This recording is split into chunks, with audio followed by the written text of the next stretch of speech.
आपका स्वागत है हमारे चैनल नारायण भक्ति धाम में। एक बार द्वारिका में सत्यभामा भगवान कृष्ण के साथ सिंहासन पर विराजमान थी। सत्यभामा ने भगवान कृष्ण से प्रश्न किया, प्रभु जब आपने त्रेता युग में राम रूप में अवतार लिया था तब देवी सीता मुझसे भी ज्यादा सुंदर थी। भगवान कृष्ण के निकट गरुड़ और सुदर्शन चक्र भी भगवान से पूछ बैठे। गरुड़ ने पूछा, प्रभु क्या मुझसे भी इस दुनिया में कोई तीव्र गति से उड़ता होगा? फिर सुदर्शन ने पूछा कि प्रभु मैंने ही आपको बड़े बड़े युद्धों में विजय दिलवाई है, क्या मुझसे शक्तिशाली पूरे संसार में कोई है? भगवान जान रहे थे कि इन तीनों को अभिमान ने घेर लिया है और इनका अहंकार नष्ट करने का समय आ गया। भगवान कृष्ण ने गरुड़ से कहा कि हनुमान जी के पास जाओ और उसे कहना कि द्वारका में श्री राम माता सीता के साथ उनकी प्रतीक्षा कर रहे हैं। गरुड़ श्री कृष्ण भगवान की आज्ञा लेके चल दिए। इधर सत्यभामा से प्रभु ने कहा कि तुम सीता का रूप धारण कर लो और मैं श्री राम का कर लेता हूँ। सत्यभामा ने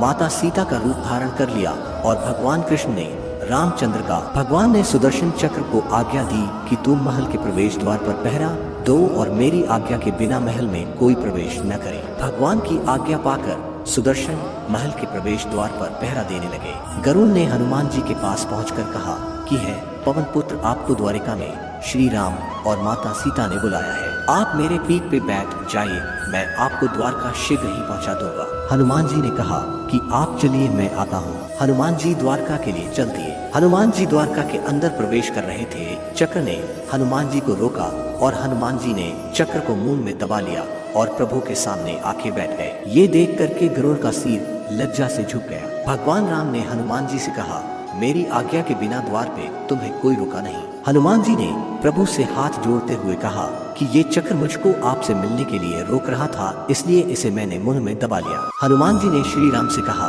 कि प्रभु आपने माता सीता का स्थान किस दासी को दे दिया है जो आपके साथ सिंहासन पर विराजमान है? सत्यभामा का अहंकार भंग हो गया। गरुड़, सुदर्शन चक्र और सत्यभामा तीनों का अभिमान चूर चूर हो गया।